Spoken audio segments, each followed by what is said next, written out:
Hello everyone, I'm DonTheCrown, and today let's talk about bounty hunting in Where Winds Meet. You might be wondering, why do you want to bounty hunt? Well, this is one of the only ways you can get a cool cloak, even this cool hat here, and for free. And so the only cloaks that we have available at the moment are the Dune Reaper, which comes from the bounty shop. This comes from the draw shop. It's like Yi Shan's cloak. This one is like a $30 cloak. And then this one comes from the 9 Mortal Ways sect shop. And I think that the Dune Reaper is really cool, especially if you like layer it with different color outfits. There's just a lot of different cool stuff that you can do here. Like get to see red through it and just like other colors of whatever outfit you're going for. Probably once I finish up getting the golden threads, I'll probably wear that around. But yeah, that's pretty much just a lot of different stuff that you can do with this, which is pretty neat. You also do unlock this chest armor as well, which is like the bounty hunter's chest armor. And there is the hat and there is a hair as well. And all of this comes from the bounty shop right here. Now, the first thing you need to know about the bounty shop is that in order to buy any of this stuff, any of it, the hat, the cloak, anything, you're going to need to earn 50,000 fourfold coins, which takes a while. Even though this only costs 5,000, you need 50,000 in order to buy it, which is a little bit annoying, but we're going to talk about that real quick. Now, in order to do bounties, you can either pretty much do vendettas here or bounty hunting directly. And there are NPCs that you can go hunt. They're like worth 1,000 coins here. On the vendetta bounties, they are also worth, I believe, 150 coins, except for the goose. I'm just going to refresh. And there'll be sometimes there'll be players like this that you can get. Now, you notice here that players are worth more than the NPCs, especially if they're in bounties. So bounties, pretty much, this is placed by the game. These are people who have broken the law in game, and these pop off very quickly. Whereas vendettas are people who someone has decided to post a vendetta bounty to go take this person out. So this guy, Chronic Goosener, for whatever reason. And if I wanted to place a bounty, I could go here. I can go to vendetta. I can just pick a target, somebody I've gone against recently, like MacGyver here or something, and then somebody would get a bounty to go hunt him down. And that's pretty much what this system is here. Now, in order to have a successful time bounty hunting people, there's a few things I'm going to recommend that you do to set up. The first thing is that we're going to bring a damage weapon. I'm bringing sword, strategic sword, and the healing fan. The reason I recommend this is because you're basically going to have one of 3 types of interactions. One, they're just going to be completely AFK. Maybe they broke the law and then like AFK'd, or like every 2 hours bounty hunters can come for them. And so maybe it's been like 3 hours or 4 hours since the bounty hunter has gone off and they just haven't gone off, or they've just logged in and they're getting bounty hunted immediately. Then you're just not going to have anybody fight back.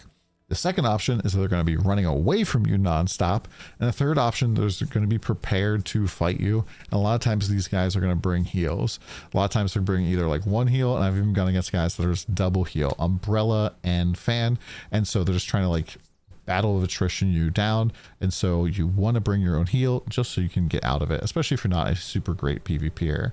The other thing that we're going to make sure that we bring is the right arrows. So if we go here to arrows, we go to basic, we can see the toxic arrow. This reduces healing by 80% for like a short period of time. And this is a game changer against healers. Pretty much as soon as you think they're going to start healing, you just switch up to bow, pop them in the chest with it, and it's good to go. In order to get the materials for this, the lethal crystals come from like the area that the Void King is. You can just teleport to the Void King, kill him, walk through the portal behind him, and that area has like 17 lethal crystals in it. So that should be a lot of crystals for you. And then eagle feathers just come from these eagles. And as you can see, there's just a ton of them for you to go and hunt in this area. So you just go shoot them out of the air. If you're playing in solo mode, you can just pull out your bow, slow down time, and very easy to hit them. And then once you've crafted them, you want to make sure that you pull out your bow, press Alt, and you scroll to the toxic arrow. I was getting super frustrated because I was trying to kill a healer, and I had wooden arrows on for whatever reason, as opposed to toxic arrows, and it just wasn't working. For the rest of the setup here, I am doing this particular setup: Strategic Sword, Panacea Fan. We have the Interways, Sword, Horizon, Moral Chant, Adaptive Steel, and Trapped Beast. This is kind of what worked for me. You could also go and squeeze in like Bitter Seasons instead if you want, or even like Fivefold Bleed. For Mystic skills, I think it's really important to have this combination of Mystic skills. I'll move my head out of the way a little bit. But the first one here is Meridian Touch.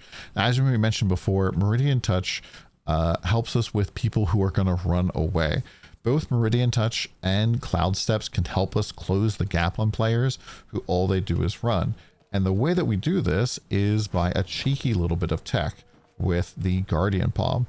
So Guardian Palm, normally it just drops like Palm right on top of where it is.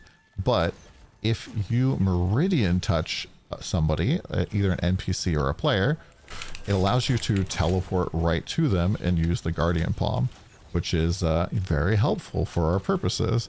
It just allows us to basically get to them quicker. Now, if we're going to use Cloud Steps instead, Cloud Steps can sometimes bug out. Oh, it just sent us to a random NPC, not the one we were even fighting. And that's like one of the things that can happen a lot when you're doing Cloud Steps. So you kind of need to be careful of that. Now, the other ones I bring are the Frog. I think Frog is really good because when you're in the Frog stance, you're basically stun immune. We're going to bring Serene Breeze to break out of CC. We're bringing our Dragon Breath and Poet's Drunken Poet in order to... I'm just going to reset this base real quick. They're going a little ham on me. The Drunken Poet's move pretty much makes it so that you can get some crowd control. And also, if they're like semi-AFK and you have your Dragon's Breath at tier 3 and your Drunken Poet at tier 3, you can pretty much Dragon Breath on them, get the fire buff, and then just Poets them until they get the full stacks of fire. And that like tends to burn people's HP down pretty big, especially if they start to run away from you. They have a huge dot on them.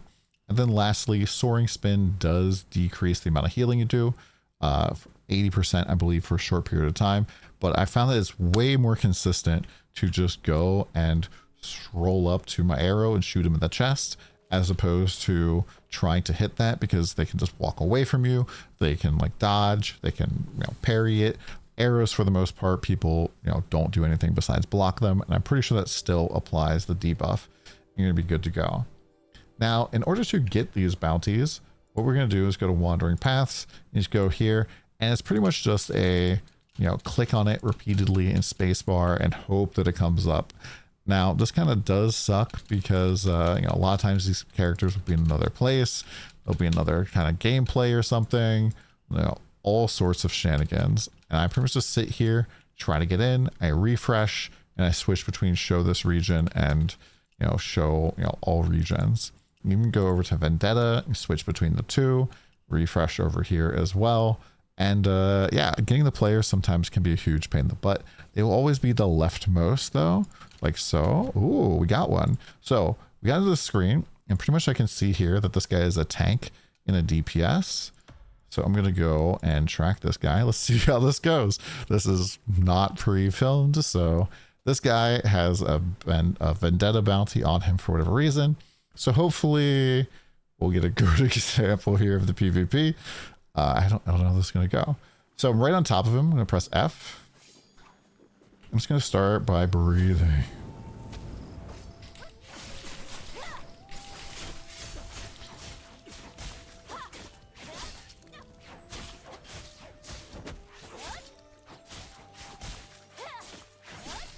This guy looks like he's probably AFK.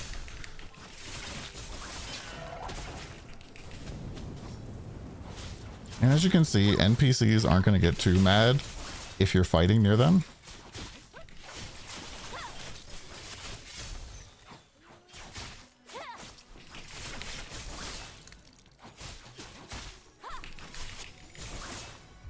And there we go. And the Vendettas also leave behind a tombstone that you can like or leave a comment on if you want. and other people can come and find this, which there we go. That was a nice easy one. So I got some Echo Jade, I think, from that. I actually can't see where exactly we got. So we get some progress and stuff. We get some points for our bounty shop. You know, we got more up here. And so eventually we'll be able to buy everything if we keep doing it.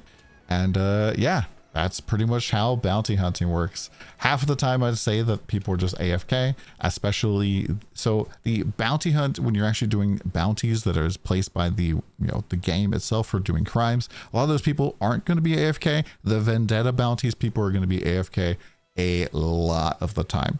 And the reason they're going to be AFK is because that's probably placed on them by another player, or maybe their friend who's messing with them, like, oh, John just went to the bathroom, let's place a vendetta bounty on him, GG. And I think I actually got a message here. You've taken revenge on Happy Potato, well done. And yeah, it's just kind of a neat little system. Hopefully this video helped you out. Let me know what you think in the comments down below. Bounty hunting can be really frustrating at times too, especially because of all the healing, the people running away, people like swimming out into the ocean and stuff. All this kind of stuff that is just not very fun. But if you stick with it, you'll definitely find some success. Have a good one. Come by the stream. See you soon.